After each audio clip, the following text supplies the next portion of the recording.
Hello happy purse இந்த வீடியோல பாத்தீங்கன்னா இந்த கிரேட் ஃப்ளட் மூவியோட ரிவ்யூ தான் பார்க்க போறோம். இது லாஸ்ட் ஃப்ரைடே நெட்ஃபிளிக்ஸ்ல டைரக்ட் ஓடிடி ரிலீஸ் ஆன ஒரு சவுத் கொரியன் மூவி இது. ஸோ இந்த படத்துல வந்து பாத்தீங்கன்னா கிண்டாமி, பார்க் ஹேசு இவங்கெல்லாம் மெயின் லீட் பண்ணியிருக்காங்க, கொரியன் ஆக்டர் ஆக்ட்ரஸ். அதே மாதிரி இந்த படத்துல வந்து பாத்தீங்கன்னா கிம் பியாங் கோ அப்படின்ற ஒரு டேரக்டர் தான் வந்து டைரக்ட் பண்ணியிருக்காரு. இது வந்து சவுத் கொரியாவில் ஒரு பெரிய டேரக்டர், நிறைய இந்த மாதிரியான ஃபேண்டசி மூவிஸ், சயின்ஸ் ஃபிக்ஷன் மூவிஸ்லாம் நல்லா எடுக்கக்கூடிய ஒரு டேரக்டர் தான். ஸோ இந்த படத்தோட ட்ரைலர் பார்க்கும்போது இது நான் சும்மா நெட்ஃப்ளிக்ஸ் யூடியூப் சேனல் தான் பார்த்தேன். இந்த படத்தோட ட்ரைலர் நல்லா இன்ட்ரெஸ்டிங்காக இருந்தது. மெயினாக ஃப்ளட்டை பேஸ் பண்ண ஒரு கதை, ஒரு சயின்ஸ் ஃபிக்ஷன் கதை, ஒரு டைம் லூப் கதை அப்படின்ற மாதிரி. சரி பார்க்கணும் ஒரு இன்ட்ரெஸ்டோட தான் பார்த்தேன். ஆக்சுவலி இந்த படம் வந்து பார்த்தீங்கன்னா ஒரு சயின்ஸ் ஃபிக்ஷன் த்ரில்லர் ஜானர் தான் இந்த படத்தோட கதை. மெயினாக இந்த படத்தோட கதை என்னன்றது வந்து மெயின் கோர் என்னன்னு பார்த்தீங்கன்னா, ஸோ படத்தோட ஸ்டார்டிங்ல வந்து படத்தோட ஹீரோயின் அவங்க குழந்தையோட தூங்கிட்டு இருக்காங்க. திடீர்னு எந்திரிக்கிறாங்க காலையில எழுந்துச்சு, அவங்க குழந்தை சொல்லுது, அம்மா வெளியே வாமா ஸ்விம்மிங் பண்ணலாம், தண்ணி இருக்கு அப்படின்றாங்க. இவங்களே ஏஞ்சி வெளியே போய் அவங்க அப்பார்ட்மெண்ட்ல இருந்து எட்டி பார்க்கறாங்க. ஆக்சுவலா அவங்க தேர்ட் ஃப்ளோர்ல இருக்காங்க. அவங்க அப்பார்ட்மெண்ட்ல இருந்து எட்டி பார்க்கறாங்க. ஃபுல்லா அவங்க அப்பார்ட்மெண்ட் சரௌண்டிங்ல தண்ணி, ஆல்மோஸ்ட் தேர்ட் ஃப்ளோர் வரைக்கும் தண்ணி வந்துருச்சு. அப்புறம் அவங்க வந்து ஒரு எமர்ஜென்சி கால் பண்ணி கேட்கறாங்க என்னாச்சு அப்படின்ற மாதிரி ஒரு எமர்ஜென்சி ஹெல்ப்லைன்ல. அப்பதான் சொல்றாங்க அங்க வந்து ஒரு கிளாஷியர் உடைஞ்சிருச்சு, உலகமே அழிய போகுது, அந்த அளவுக்கு ஃப்ளட் எல்லாமே பயங்கரமா வருது. ஸோ நிறைய ப்ராப்ளங்கள் இருக்கு. அதனால இன்னும் கொஞ்ச நேரத்துல ஃப்ளட் மொத்தமா வந்து இந்த மக்களே அழிச்சிடும் அப்படின்றாங்க. அதை கேட்டு இவங்க எப்படியே தப்பிக்கணும் அவங்க குழந்தையோட அப்படின்னு ஆசைப்படுறாங்க. மெயினா இவங்க வந்து ஒரு சயின்டிஸ்டா இருக்காங்க. ஏஐ வச்சு நிறைய robots plus human emotions create பண்ற ஒரு சயின்டிஸ்டா இருக்காங்க.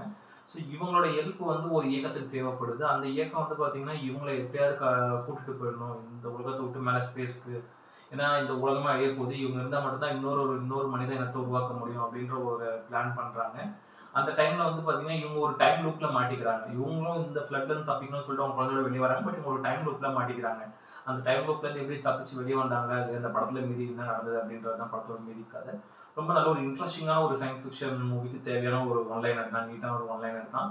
இந்த படத்துல வந்து பாத்தீங்கன்னா கிம்டாமி அவங்க தான் வந்து மெயின் லீடு, அந்த ஃபீமேல் லீடு. படம் பூரா வராங்க. ரொம்ப ஒரு சூப்பரான ஒரு கேரக்டர் அவங்க, நல்ல ஒரு எமோஷனலான ஒரு கேரக்டர். அது சூப்பராக பண்ணியிருக்காங்க. நல்ல மெச்சூர்டான ஒரு கேரக்டர் கூட. ஏன்னா படம் ஃபுல்லா ஆல்மோஸ்ட் ஸ்க்ரீன் ஸ்பேஸ் வந்து அவங்க தான் ஆக்குபை பண்ணணும். ஸோ கதைக்கு வந்து என்ன தேவையோ, அந்த கேரக்டருக்கு என்ன தேவையோ, ப்ளஸ் இந்த ஃப்ளட்டில் அந்த பதற்றமாக இருக்கட்டும், அவங்களோட எமோஷன்ஸாக இருக்கட்டும், எல்லாமே சூப்பராக வெளிப்படுத்திருக்காங்க. நல்லா இருந்த அவங்களோட பெர்ஃபார்மன்ஸ், செமையாக இருந்த அவங்களோட ஆக்டிங். அதே மாதிரி பார்க்கேசு அவங்களுக்கு வந்து ஒரு நெகட்டிவ் ஷேட் ஆஃப் ஒரு கேரக்டர் தான் படத்தில். அவரோட கேரக்டரும் நல்லா சூப்பராக இருந்த மாரி அந்த பையன் குவானியேஸ்வாங் அப்படின்ற அந்த சின்ன பையன், அவனோட கேரக்டர் அந்த படம் பூரா வந்து ஒரு சூப்பராக பண்ணியிருக்காங்க. லைக் அந்த ஒரு இன்னசென்ட்டான ஒரு கேரக்டர் தான் அந்த பையன், ஒரு 5 வயசு பையன் கேரக்டர் தான் இதில். பட் நல்லா பண்ணியிருக்கான் அந்த பையனும். அதே மாதிரி வந்து பார்த்தீங்கன்னா யாமோ அப்படின்ற ஒரு கேர்ள் சைல்டு அந்த படத்துல வந்து ஒரு ஆக்ட் பண்ணியிருக்காங்க. ஜஸ்ட் ஒரு சின்ன கேரக்டர் தான் அவங்க, அவங்க ஒரு முக்கியமான ஒரு கேரக்டர் நல்லா பண்ணியிருக்காங்க. அதே மாதிரி இதுல வந்து ரொம்ப சின்ன சின்ன மினிமல் கேரக்டர்ஸ் தான் கொடுத்து எல்லாமே நல்லா பண்ணியிருக்காங்க எல்லா கேரக்டர்ஸுமே. அதுமாதிரி வந்து லீஜானோட மியூசிக்கை பொறுத்த வரைக்கும் வந்து பார்த்தீங்கன்னா இதுல வந்து மியூசிக் ஓரளவுக்கு கொஞ்சம் நல்லாவே தான் இருக்கு. ஒரு சில இடங்கள்ல வந்து மெயினாக அவரோட பேக்ரவுண்ட் ஸ்கோர் தான் செம்மையாக ஒர்க் அவுட் ஆயிருக்கு இதுல. ஏன்னா வந்து பார்த்தீங்கன்னா அவ்வளோ வந்து பார்த்தீங்கன்னா ஒரு லைவா வந்து ஒரு ஃப்ளட்டு கிட்ட நம்ம இருக்க மாதிரி, நம்ம ஒரு ஃப்ளட்டில் நம்ம இருக்க மாதிரியான ஒரு ஃபீல் கொடுத்துருக்காரு. அவரோட பேக்ரவுண்ட் ஸ்கோர், சவுண்ட் டிசைன் ஒர்க்காக இருக்கும். நல்ல ஒரு ஸ்பீக்கர்ஸோட நல்ல சவுண்ட் எஃபெக்டோட பார்த்தீங்கன்னா சூப்பராக ஃபீல் பண்ணலாம். ஏன்னா நம்மளை சுற்றி ஒரு ஃப்ளட், நம்மளோட வீட்டு வாசலில் ஒரு ஃப்ளட் இருக்குது, நம்ம அந்த இடத்துல இருந்து எப்படி இருக்கும் அப்படின்ற மாதிரியான சவுண்ட் மிக்சிங்காக இருக்கட்டும், சவுண்ட் டிசைன் ஒர்க்காக இருக்கட்டும், பிஜிஎம்லாம் ரொம்ப நல்லா சூப்பராக நிறைய இடங்களில் போட்டிருக்காரு. செம்மையாக ஒர்க் அவுட் இருந்தது. கெம்டாஸோட சினிமாட்டோகிராஃபியை பொறுத்த வரைக்கும் பிரமாதமாக இருந்தது. ஆல்மோஸ்ட் படம் நிறைய வந்து க்ரீன் மேட்டில் தான் எடுத்திருக்காங்க. ஒரு சில இடம் தான் லைவ் லொகேஷன். இதெல்லாம் செமையாக அப்படியே வந்து ரொம்ப ரியாலிஸ்டிக்காக பண்ணியிருக்காரு. டிஏ ஒர்க்காக இருக்கட்டும், ப்ளஸ் இந்த படத்தில் ஒரு ஃப்ரேமாக இருக்கட்டும், அப்படியே நமக்கு ஏதோ ஒரிஜினலாக ஒரு ஃப்ளட் கிட்ட இருக்க மாதிரி ஃபீல் ஆச்சு. அவரோட சினிமாட்டோகிராஃபியும் நல்லா சூப்பராக ஒர்க் அவுட் ஆயிருந்தது. அதே மாதிரி கிம் சாங் சூவோட எடிட்டிங்கை பொறுத்த வரைக்கும் வந்து பார்த்தீங்கன்னா படத்தை வந்து ஒரு 1.25 மணி நேரம், 1 மணி நேரம் 50 நிமிஷத்துல க்ரிஸ் பண்ணிட்டு அந்த எடிட் பண்ணியிருந்தாரு. ஸோ இது இந்த படத்துக்கு தேவையான ஒரு டியூரேஷன் தான். முடிஞ்ச அளவுக்கு படத்தில் லேக் இல்லாத அளவுக்கு கட் பண்ணியிருக்காரு. அவரோட கட்ஸ் எல்லாமே நல்லா இருந்தது. ஏன்னா டேரக்டர் கிம் பியாங் ஹோ அவர் வந்து பார்த்தீங்கன்னா இது வந்து ஒரு நல்ல ஒரு நீட்டான ஒரு சயின்ஸ் ஃபிக்ஷன் கான்செப்ட் தான் எடுத்துக்கிட்டாரு. ரைட்டிங்கை பொறுத்த வரைக்கும் வந்து பார்த்தீங்கன்னா அங்கே வந்து இதில் அவர் பண்ண விஷயங்கள் வந்து பார்த்தீங்கன்னா நிறைய ட்விஸ்ட்டுக்கு மேலே ட்விஸ்ட், அதெல்லாம் வந்து நல்லா பிரில்லியன்ஸாக இருந்தது. டுவர்ட்ஸ் ஒரு ப்ரீ கிளைமேக்ஸ்லாம் இருக்கட்டும், ட்விஸ்ட்டுக்கு மேலே ட்விஸ்ட் அது நல்லா இருந்தது. ப்ளஸ் நிறைய இடங்கள்ல வந்து பார்த்தீங்கன்னா ஸ்க்ரீன் பிளே வந்து அப்படி ஒரு டைம் லூப் கான்செப்ட்ல கொண்டு போனார். இது மாநாடு படம் நம்ம தமிழில் பார்த்த மாதிரி தான் இதுவும் ஒரு டைம் லூப் கான்செப்ட் தான். அந்த டைம் லூப் கான்செப்ட்ல கொண்டு போனது நல்லா டெப்த்தாக பார்க்குற ஆடியன்ஸ்க்கு அது புரியும். ஏன்னா ரைட்டிங்கை பொறுத்த வரைக்கும் ஸ்ட்ராங்காக ஓரளவுக்கு எழுதியிருந்தாரு.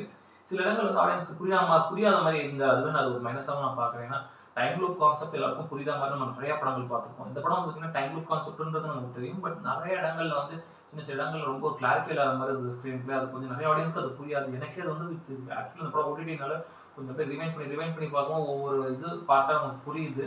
பட் இதெல்லாம் தேட்டரில் ரிலீஸ் பண்ணியிருந்தா அந்த ஒரு ஸ்டெச்சில் ஒரு சீன் முடிஞ்சிருந்தா கண்டிப்பாக நமக்கு புரிஞ்சிருக்காது. ஓடிடினால கொஞ்சம் ஸ்கிப் பண்ணி பார்த்து புரிஞ்சிக்க வேண்டியதாக இருக்குது. மெயினாக வந்து ரைட்டிங் அந்த அளவுக்கு ரொம்ப ஸ்ட்ராங்காக இல்லையோ அப்படின்னு தான் எனக்கு பர்சனலாக பட்டுது. ஏன்னா வந்து சுத்தி இந்த டைம்லக்குள்ளேயே தான் மாட்டிக்கிறாங்க. முடிஞ்ச அளவுக்கு சீன்ஸ் வந்து அதை சுத்தி அந்த ஒரு பில்டிங்குள்ளே தான் எடுத்திருக்காங்க. பெருசா இன்ட்ரெஸ்டிங்கான எலிமெண்ட்ஸ் உள்ளுக்குள்ள எதுவும் இல்ல. மெயினா அந்த ஒரு ட்விஸ்ட்ட தவிர. பட் அதுவுமே நிறைய ஆடியன்ஸ்க்கு இது வந்து புரியுமான்னு தெரியல. ஈவன் ஓடிடி ஆடியன்ஸ் இருந்தாலும் இப்ப இருக்க ஓடிடி ஆடியன்ஸ்லாம் வந்து என்ன மாரி படங்களும் பார்க்குறாங்க, லஜ்வாவும் பார்க்குறாங்க, அவங்களுக்கு புரியும். பட் இதுல வந்து நிறைய இடங்கள்ல சின்ன சின்ன லூப் இது இருக்கு. படத்த ரொம்ப வந்து கண் இமைக்காம அந்த படத்த கதைக்குள்ள நீங்க ஃபுல் ஃபோக்கஸ்டா இத தவிர வேற எத பத்தி யோசிக்காம பார்த்தீங்கன்னா, ஸோ படத்தோட கதையும் ஓரளவுக்கு புரியும். பட் கொஞ்சம் ரொம்ப ஸ்லோவா தான் இருந்தது படமும் வந்து பார்த்தீங்கன்னா. பெருசா அந்த அளவுக்கு என்னதான் நல்ல சயன்ஸ் ஃபிக்ஷன் கான்செப்ட்டா இருந்தாலும், ஒரு 2, 3 ட்விஸ்ட்ட தவிர படத்துல எதுவுமே இல்ல. ரைட்டிங் இன்னும் கொஞ்சம் ஸ்ட்ராங்கா பெட்டரா பண்ணியிருந்தா இன்னும் கொஞ்சம் நல்ல சூப்பர் படமா தான் வந்திருக்கும். படம் ஒரு ஆவரேஜ் படமா தான் வந்திருக்கு.